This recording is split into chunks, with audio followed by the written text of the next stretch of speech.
Hello guys, welcome back to my channel. അങ്ങനെ പുതിയൊരു season വന്നിരിക്കുകയാണ്, ബിഗ് ബോസ് സീസൺ 8. ഇന്നാണ് സത്യം പറഞ്ഞാൽ എനിക്ക് ഫസ്റ്റ് എപ്പിസോഡ് കാണാനുള്ള ഒരു അവസരം ഉണ്ടാകുന്നതെന്ന് വെച്ച് കഴിഞ്ഞാൽ നമ്മൾ കഴിഞ്ഞ 2-3 സീസണായിട്ട് ഫുൾ വീഡിയോസും കാര്യങ്ങളും എല്ലാ റിവ്യൂ വീഡിയോസും കാര്യങ്ങളും എല്ലാം ഡെയിലി ചെയ്യുന്നതായിരുന്നു. അപ്പോൾ ഇന്ന് തൊട്ടിട്ട് നമ്മുടെ അഗ്നി പരീക്ഷ വീഡിയോസ് ഡെയിലി ഉണ്ടാവും. അപ്പോൾ ആദ്യമായിട്ടാണ് മലയാളത്തിൽ അഗ്നി പരീക്ഷ എന്ന് പറയുന്ന ഒരു സെറ്റപ്പിൽ അവർ കാര്യങ്ങൾ അവതരിപ്പിക്കുന്നത്. അപ്പോൾ എന്താണ് സംഭവം എന്ന് വെച്ച് നോക്കിക്കഴിഞ്ഞാൽ, ജഡ്ജസ് ആയിട്ട് വന്നിരിക്കുന്ന ആൾക്കാരെയൊക്കെ അറിയാലോ, അഖിൽമാരാർ, റിയാസ്, രഞ്ജിനി. ഈ അഗ്നി പരീക്ഷ കാണാത്ത ആൾക്കാരുണ്ടെങ്കിൽ വേഗം പോയിട്ട് കണ്ടോളൂ. എനിക്ക് തോന്നുന്നു ഏകദേശം 1 മാസത്തോളം സമയം ഈ ഒരു സംഭവം ഉണ്ടാവും. അതിൽ നിന്ന് ഈ 40 പേരാണ് അതിൽ കണ്ടസ്റ്റൻസ് ആയിട്ട് എത്തിയിരിക്കുന്നത്. അതിൽ ചിലപ്പോൾ എനിക്ക് തോന്നുന്നു 2-3 ആൾക്കാർ, അത്രേ ചാൻസ് ഉള്ളൂ. 2-3 ആൾക്കാരെ ബിഗ് ബോസ് മറ്റേ റെഗുലറായിട്ട് എടുക്കുന്ന കണ്ടസ്റ്റൻസിൻ്റെ കൂടെ ഇടാൻ വേണ്ടിയിട്ടുള്ള സാധ്യത ഉണ്ട്. അപ്പോൾ അതിന് വേണ്ടിയിട്ട് ഒരു കൂട്ടം ആൾക്കാർ ഓൺലൈനിലൂടെ അപ്ലൈ ചെയ്ത ആൾക്കാരെല്ലാവരും കൂടി വന്ന് പല പല ടാസ്കുകൾ അവർക്ക് കൊടുക്കും. അതിൻ്റെയൊക്കെ കളിക്കുന്നതും ബാക്കിയുള്ള കാര്യങ്ങളും കഴിവും ഒക്കെ നോക്കിക്കൊണ്ടായിരിക്കും കണ്ടസ്റ്റൻസിനെ എടുക്കുന്നത്. അപ്പോൾ ഇന്ന് ലാലേട്ടൻ്റെ ഒരു അപ്പിയറൻസ് ഉണ്ടായിരുന്നു. അതിൽ പറഞ്ഞതെന്ന് വെച്ച് കഴിഞ്ഞാൽ, ലാലേട്ടന് ഏറ്റവും ഇഷ്ടപ്പെട്ട ഇത്രയും കാലം സീസൺസ് നടന്നതിൽ വെച്ചിട്ട് ഉള്ള ടാസ്ക് ബുക്ക്, അതിൽ പല പല ടാസ്കുകളുണ്ട്. അത് ഓരോന്നോരോന്നായിട്ട് ടീം തരം തിരിച്ച് അവരെ കൊണ്ട് കളിപ്പിക്കുന്നു. ഇന്ന് 4 ടീമായിട്ടാണ് അവർ മാറിയിട്ടുണ്ടായിരുന്നത്. 40 ആൾക്കാരുണ്ടല്ലോ, 10 ആൾക്കാരുടെ ടീമായിട്ട്. അതിൽ ഓരോ ആൾക്കാരെ ക്യാപ്റ്റൻ ആക്കുന്നുണ്ടായിരുന്നു. ചില ആൾക്കാർ മെജോറിറ്റി അനുസരിച്ചിട്ട് കൈപൊന്തിക്കുന്ന അനുസരിച്ചിട്ടൊക്കെയാണ് ക്യാപ്റ്റൻ ആയത്. അപ്പോൾ പല ആൾക്കാരും പല അഭിപ്രായങ്ങളൊക്കെ പറയണ്ടായിരുന്നു. അതിൽ ഏറ്റവും കൂടുതൽ നല്ല പേര് കേട്ടിട്ടുണ്ടായിരുന്നത് ക്യാപ്റ്റൻസി തിരഞ്ഞെടുക്കുന്ന സമയത്താണ് അഭിരാമിനും ലൊലീറ്റയും. എനിക്ക് തോന്നുന്നു ലോലീറ്റ എന്ന് പറഞ്ഞ കുട്ടിക്ക് നല്ലൊരു ഭാവി കാണുന്നുണ്ട്. ബിഗ് ബോസിൽ കയറി കഴിഞ്ഞാൽ നല്ല ഉയർന്നു വരാനുള്ള ഒരു സാധ്യത എനിക്ക് കണ്ടതിൽ എനിക്ക് തോന്നുന്നുണ്ട്. അതുപോലെ അഭിരാമിനൊന്നും വലിയ കാര്യമായിട്ടൊന്നും എനിക്ക് തോന്നുന്നില്ല. എന്തിനാണ് ഇത്രത്തോളം സപ്പോർട്ട് ആ ഒരു വ്യക്തിക്ക് കൊടുക്കുന്നുണ്ടായിരുന്നതെന്ന് എനിക്കറിയില്ല. അത് കൊടുത്ത ആൾക്കാർ അതേപോലെ മൂഞ്ചിപ്പോയല്ലോ. കാരണം ക്യാപ്റ്റൻസി ആക്കിയതിന് ശേഷം ഈ ജിമ്മ് ബഡ്ഡി ബാക്കിയുള്ള ആരുടെയും അഭിപ്രായം എന്താ പറയുക ഉൾക്കൊള്ളാതെ സ്വന്തമായിട്ടുള്ള തീരുമാനത്തിൽ ആ ഗെയിം കളിക്കുകയും ആ ഗെയിമിൽ ഏറ്റവും മോശമായിട്ട് ആ ടീം എത്തിപ്പെടുകയാണ് ചെയ്തത്. അതിൻ്റെ ഫലമായിട്ട് 10 ആൾക്കാരെ അവർ നിരത്തി നിർത്തുകയും ഓരോ കണ്ടസ്റ്റൻസിന് ഇവർക്ക് ഒരു പെൻഡൻറ്റ് കിട്ടിയിട്ടുണ്ടായിരുന്നു. കഴിഞ്ഞ എപ്പിസോഡിലെ മറ്റായിട്ട് സേഫ് ആയിട്ട് ഇരിക്കാൻ വേണ്ടിയിട്ടുള്ള ഒരു പെൻഡൻറ്റ്, അതൊക്കെ അവരുടെ നിന്ന് ഊരിപ്പോയി. തോറ്റ ടീമിലുള്ള ആൾക്കാരുടെ സംഭവം പെൻഡൻറ്റ് നഷ്ടപ്പെട്ടു. പക്ഷേ ഈ ക്യാപ്റ്റനായിട്ട് തിരഞ്ഞെടുത്ത അഭിരാം ഉൾപ്പെടെ ബാക്കി എല്ലാവരും ഓൾറെഡി സേഫ്ഡ് ആണ്. കളി മോശമായിട്ട് കളിച്ചാലും അവർ ഓൾറെഡി സേഫ്ഡ് ആണ്. അങ്ങനെ ഒരു ഭാഗ്യം അവർക്ക് ഉണ്ടായിട്ടുണ്ട്.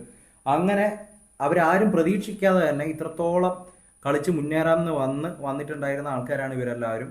അതിൽ 4 ആൾക്കാരെ ഇവർ ഔട്ടാക്കിയിട്ടുണ്ട്, എലിമിനേറ്റഡ് ആക്കിയിട്ടുണ്ട്. എനിക്ക് തോന്നുന്നു ആദ്യം ഇവർ എലിമിനേഷൻ ഉണ്ട് എന്ന് പറഞ്ഞപ്പോൾ റനീഷ പറഞ്ഞ സമയത്ത് അവർ പറയുന്നുണ്ടായിരുന്നു, ഞാനിത് തട്ടുന്നതാണ്, ഇങ്ങനെ എലിമിനേഷൻ ഒന്നും ഉണ്ടാവില്ല എന്നൊക്കെ റനീഷ പറയുന്നുണ്ടായിരുന്നു. പക്ഷേ ശരിക്കും എലിമിനേഷൻ കൊടുത്തു. ശരിക്കും ബിഗ് ബോസ് പണി കൊടുത്തു.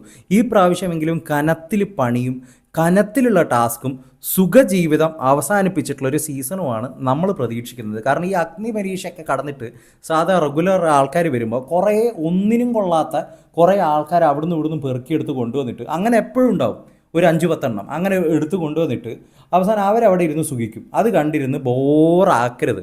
കഴിഞ്ഞ എത്രയോ 2-3 സീസണൊക്കെ ആയിട്ട് അങ്ങനെ തന്നെ ആയിരുന്നു ഏകദേശം എല്ലാവരുടെയും പ്രകടനം എന്നൊക്കെ പറഞ്ഞു കഴിഞ്ഞാൽ. ഈ അഖിൽമാരാരനൊക്കെ ഇപ്പം വീണ്ടും ഇരുന്ന് ബാക്കിയുള്ള എല്ലാ ഫീൽഡിലും മൂഞ്ചിയതിന് ശേഷം വീണ്ടും ഇരുന്നിട്ട് സഹിക്കുക എന്ന് പറഞ്ഞാൽ കുറച്ച് പണിയാണ്.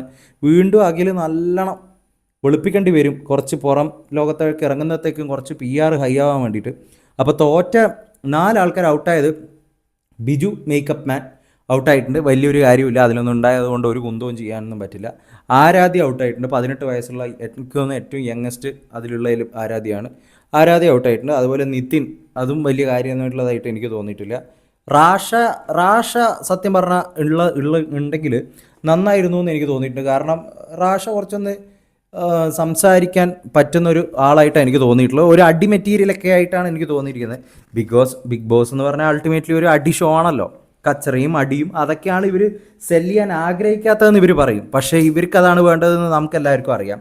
അപ്പോൾ റാഷ കുറച്ച് അങ്ങോട്ടും ഒക്കെ പറയുന്നുണ്ടായിരുന്നു. അപ്പോൾ രഞ്ജിനിയൊക്കെ ഇതിലുള്ള ജഡ്ജസിൻ്റെ ഒക്കെ ഒരു ഇതെന്ന് പറഞ്ഞു കഴിഞ്ഞാൽ അവർ ആ രീതിയിൽ അവരും അങ്ങോട്ടേക്ക് ഷൗട്ട് ചെയ്യും, പറഞ്ഞു കഴിഞ്ഞാൽ തിരിച്ചടിക്കും, അവർ പണി കൊടുക്കും, പെട്ടെന്ന് തന്നെ തീരുമാനങ്ങളെടുക്കും. അങ്ങനെയൊക്കെയാണ് ഇതിൻ്റെ ഒരു മൈൻഡ്, ഇതിൻ്റെ ഒരു എന്താ പറയുക ഒരു മൂഡ് എന്ന് പറഞ്ഞു കഴിഞ്ഞാൽ. അപ്പോൾ രഞ്ജിനിക്ക് സംസാരിച്ചത് തീരെ ഇഷ്ടപ്പെട്ടിട്ടില്ല, ഒന്നും അപ്പം തന്നെ ഡിസിഷൻ എടുത്തായിട്ടാണ് എനിക്ക് തോന്നിയത്.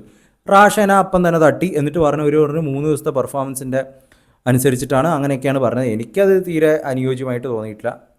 അഭിരാമൊക്കെ അവിടെ സുഖമായിട്ടിരിക്കുന്നുണ്ട്. പുള്ളീനെയൊക്കെ എടുത്ത് കളഞ്ഞിട്ടുണ്ടായിരുന്നെങ്കിൽ നല്ലതാണ്. സങ്കടം, എൻ്റെ പേരിൽ തന്നെയുള്ള ഒരാളാണ്.